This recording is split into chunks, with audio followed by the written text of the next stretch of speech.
L'affaire télécommunication a révélé deux types de Camerounais. Auparavant, on connaissait déjà, mais il fallait un fait d'actualité pour pouvoir illustrer cela en plein jour.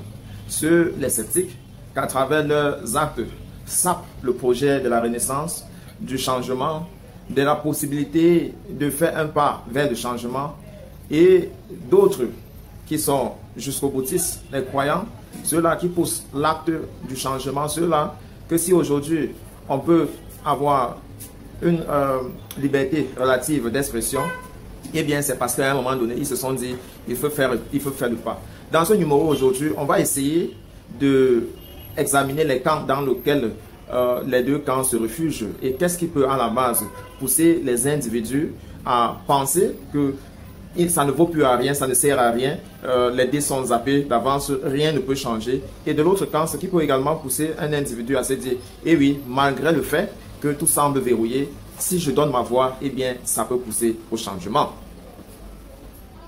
Mais un autre groupe de personnes me semble très important en ce moment de leur mentionner. Ce sont des caméléons, ceux-là qui font semblant d'être pour le changement, mais le plus souvent leurs actes, si vers le maintien de l'ordre oppressif sur la population, ceux-là qui le jour sont avec les masses qui souffrent, les gens d'en bas en bas, et le soir se retrouvent comme ça là à jouir avec les gens d'en haut en haut, ceux-là qui à travers leurs actes en réalité se comportent comme des infiltrés et malheureusement fort est de constater que parmi ces dernières catégories, ils se recrutent de plus en plus nombreux.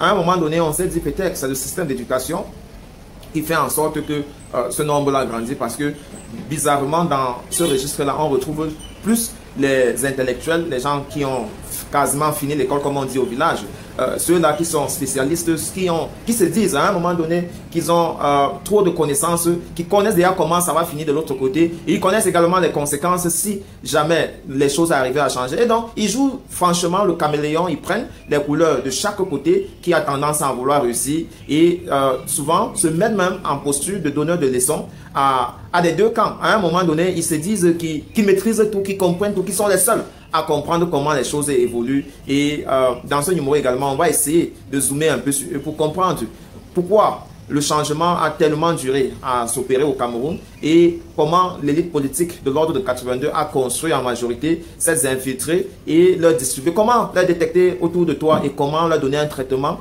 pour qu'à jamais ils ne se sentent à l'aise à t'espionner.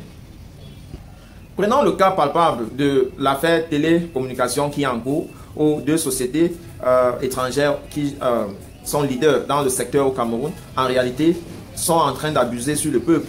Il y a certains qui sont sortis et puis ils ont pris position qu'il est question qu'il faut que ça change. D'autres ont également pris position que ça ne sert à rien, cette stratégie-là ne marcherait pas.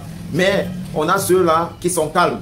On ne sait s'ils sont ni chauds ni froids. On ne sait pas s'ils sont pour le fait que la connexion est chère ou alors ils sont tout simplement satisfaits avec le niveau de connexion. On ne comprend pas si, en réalité, si ça changeait, ça devait leur profiter ou pas.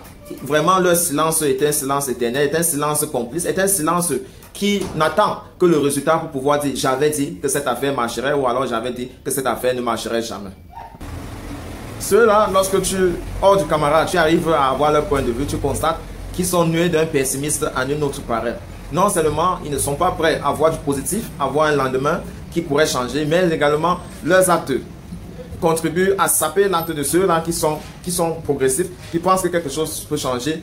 J'aurais dit mieux vaut encore ceux-là qui ne croient pas du tout, qui sont pratiquement avec le camp oppressif, qui a compris que soit on fait avec, soit on meurt, que ceux-là qui sont pessimistes et te donnent l'impression qu'ils veulent le changement, mais en réalité, la peur dans leurs actes chaque fois contribue à favoriser l'autre pour qu'il gagne. Il ne sert à rien de sortir dire aux gens que tu œuvres pour le changement, mais que chaque fois, lorsqu'on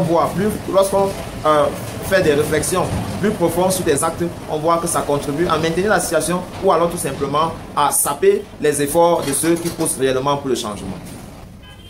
Plus la prétention, ils prétendent tout comprendre.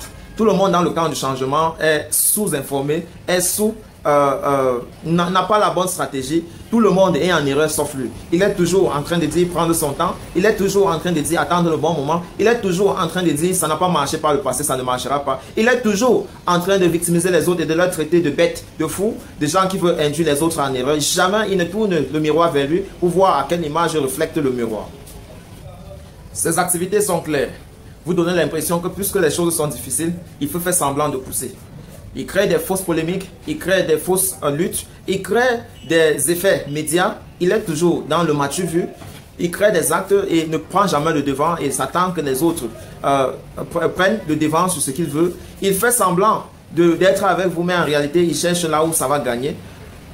Lorsque vous essayez d'organiser quelque chose, il apparaît avec ses propres intentions, cherchant l'intérêt dans ce que vous faites, cherchant à créer de nouveaux objectifs dans ce qui est naturellement organisé pour le bien commun. Il pense toujours qu'il a la bonne solution ou bien qu'elle a la bonne solution. Et il pense toujours qu'il faut à un moment donné se retirer du groupe comme ça pour pouvoir faire des choses tout seul. Si jamais le groupe montre des tendances de fébrilité, il est toujours, ou alors elle est toujours dans ce postulat de donneur de leçons finalement, mais est très lent dans l'activité, est très réactive, ne prend jamais les initiations pour être devant, pour comme ça la gagner en temps, pour pouvoir agir, cherche toujours à réagir sur des faits, comme ça pour ne pas se mettre en position de faiblesse, pour ne pas se mettre en position d'être jugé par ceux qui l'assurent ou bien par ceux qui sont à son écoute.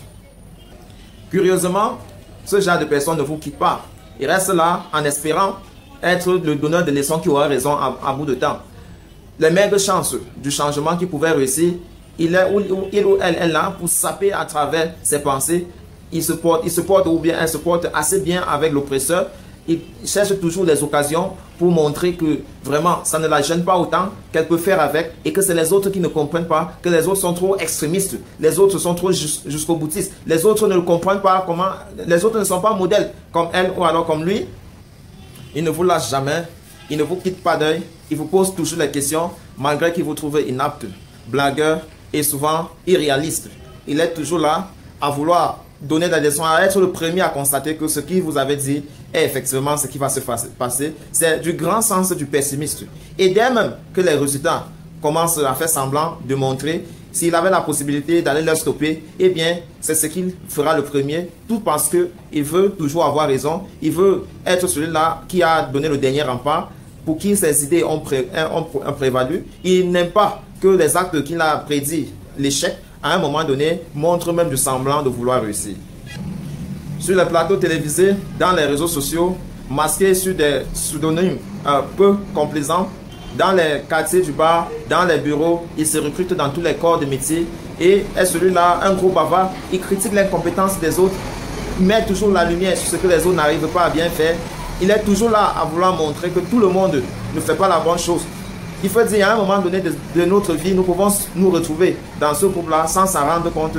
Mais en réalité, les deux premiers groupes qu'on a identifiés au départ, être plus chaud ou alors froid tout simplement, est l'idéal. C'est ça qui permet qu'une société puisse changer de voie et emprunter une nouvelle voie, ou alors tout simplement qu'une société puisse avancer en avant. Lorsqu'une société est en majorité de ces cheveux-souris, de ces caméléons qui ont du mal à donner la direction par laquelle il faut suivre, il faut tout simplement constater avec néfaste, avec indélébitesse, avec difficulté que cette société-là ne pourra pas avancer parce que la grande majorité est soupçonneuse, la grande majorité est infiltrée, la grande majorité œuvre pour le status quo.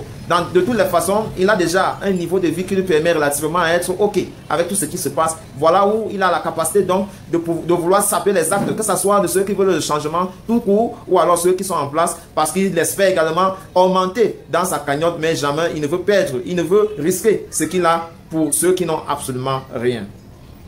À partir de cette analyse, chacun peut dès lors identifier le côté dont ses actes œuvrent le plus. Il est fort de constater que le narcissisme est également très proche de tout ce qu'on a décrit de ce troisième groupe. Et ne te sens pas si mal si tu te retrouves dans cette catégorie-là. Œuvre plutôt à avoir plus de courage pour que ton acte en réalité pousse vers le progrès. Il faut être un peu plus optimiste. Le pessimiste n'a jamais aidé à consolider une famille ou alors à faire évoluer une société. Bonjour.